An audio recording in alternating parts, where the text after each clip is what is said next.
श्रावण मास महात्म अध्याय 14 नाग पंचमी व्रत का महात्म्य। ईश्वर बोले, हे महामुने, श्रावण मास में जो व्रत करने योग्य है वो अब मैं बताऊंगा, आप उसे ध्यान से सुनिए। चतुर्थी तिथि को एक बार भोजन करें और पंचमी को नक्त भोजन करें। स्वर्ण, चांदी, काष्ठ अथवा मिट्टी का 5 फड़ों वाला सुंदर नाग बनाकर पंचमी के दिन उस नाग की भक्ति पूर्वक पूजा करनी चाहिए। द्वार के दोनों ओर गोबर से बड़े बड़े नाग बनाएं और दधी, शुभ, कुरवाकरों, कनेर, मालती, चमेली, चंपा के फूलों से और गंध अक्षतों, धूपों तथा मनोहर दीपों से उनकी विधिवत पूजा करनी चाहिए। उसके बाद ब्राह्मणों को घृत, मोदक तथा खीर का भोग लगाएं। इसके बाद अनंत वासुकी, शेष, पद्म नाम, कंबल, ककोटक, अक्ष, 8वां धृतराष्ट्र, शंखपाल, कालकीय तथा तक्षक, इन सब नागकुल के अधिपतियों को तथा इनकी माता कंद्रू को भी हल्दी और चंदन से दीवार पर लिखकर फूलों आदि से इनकी पूजा करें।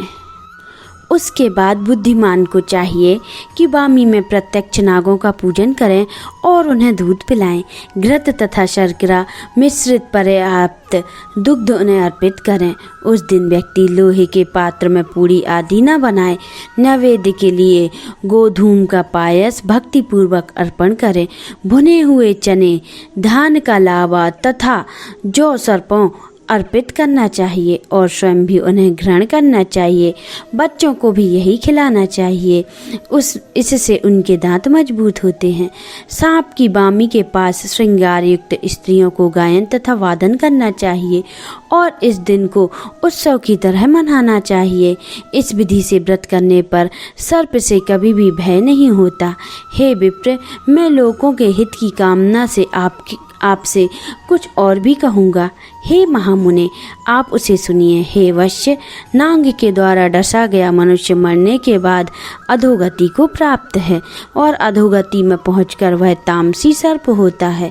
इसकी निवृत्ति के लिए पूर्वोक्त विधि से एक भुक्त आदि समस्त कृत्य करें और ब्राह्मणों से नाग निर्मित तथा पूजन आदि आदर पूर्वक कराएं। इस प्रकार 12 मासों में प्रत्येक मास में शुक्ल पक्ष की पंचमी तिथि को इस व्रत का अनुष्ठान करें और 1 वर्ष पूरा होने पर नागों से निर्मित ब्राह्मणों तथा सन्यासियों को भोजन कराएं। किसी पुराण ज्ञाता ब्राह्मण को रत्न जनित स्वर्णमय नाग और सभी उपसंस्कारों से युक्त तथा बछड़े सहित गोदान प्रदान करें। दान में समस्त सर्वव्यापी, सर्वगामी, सब कुछ प्रदान करने वाले अनंत नारायण तथा स्वर्ण सबसे करते हुए यह कहना चाहिए, हे गोविंद, मेरे कुल में अगर कोई व्यक्ति सर्व दंश से अधोगति को प्राप्त हुआ है, वो मेरे द्वारा किए गए व्रत तथा दान से मुक्त हो जाए। ऐसे उच्चारण करके अक्षत युक्त तथा श्वेत चंदन मिश्रित जल वासुदेव को समक्ष भक्ति पूर्वक जल में छोड़ दें। हे मुनीसत, इस विधि से व्रत करने पर उसके कुल में जो सभी लोग सर्प काटने से भविष्य में मृत्यु को प्राप्त होंगे या पूर्व में मर चुके हैं, वे स्वर्ग गति प्राप्त करेंगे। साथ ही हे कुलनंदन, इस विधि से व्रत करने वाला अपने सभी वंशजों का उद्धार करके अप्सराओं द्वारा सेवित होता हुआ शिव सानिध्य प्राप्त करता है। जो मनुष्य वित्त शास्त्र से रहित होता है, वही इस व्रत का संपूर्ण फल प्राप्त करता है।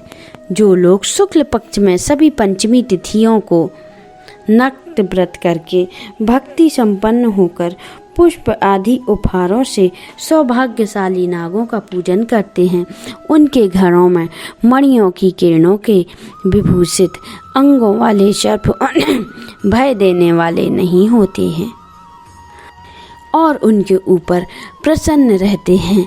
जो ब्राह्मण ग्रहदान का प्रतिग्रहण करते हैं, वे भी घोर यातना भोगकर अंत में सर्प योनि को प्राप्त होते हैं। हे मुनि सक्त, जो भी मनुष्य नाग हत्या के कारण इस लोक में मृत संतानों वाले अथवा पुत्रहीन होते हैं, और जो मनुष्य स्त्रियों के प्रति कापण्य के कारण सर्प योनि में जाते हैं, कुछ लोग धरोहर रखकर उन्हें स्वयं ग्रहण कर लेते हैं, अथवा मिथ्या भाषण के कारण सर्प होते हैं, अथवा अन्य कारण से भी जो मनुष्य सर्प योनि में जाते हैं, उन सभी को प्रायश्चित के लिए यह उत्तम उपाय कहा गया है। यदि कोई मनुष्य विस्त शास्त्र से रहित होकर नाग पंचमी का व्रत करता है, तो उसके कल्याण के लिए सभी नागों के अधिपति शेषनाग तथा वासुकी हाथ जोड़कर प्रभु श्री हरि से तथा सदाशिव से प्रार्थना करते हैं। तब शेष तथा वासुकी की प्रार्थना से प्रसन्न हुए परमेश्वर शिव तथा विष्णु उस व्यक्ति के सभी मनोरथ पूर्ण कर देते हैं। वह नागलोक में अनेक प्रकार के विलुप्त सुखों का उपभोग करने के बाद उत्तम पे वैकुंठ अथवा कैलाश में जाकर शिव तथा विष्णु का गण बनकर परम सुख प्रदान प्राप्त करता है। हे वश्य, मैंने आपसे नागों के इस नाग पंचमी व्रत का वर्णन कर दिया। इसके बाद आप अन्य कौन सा व्रत सुनना चाहते हैं, सो बताइए।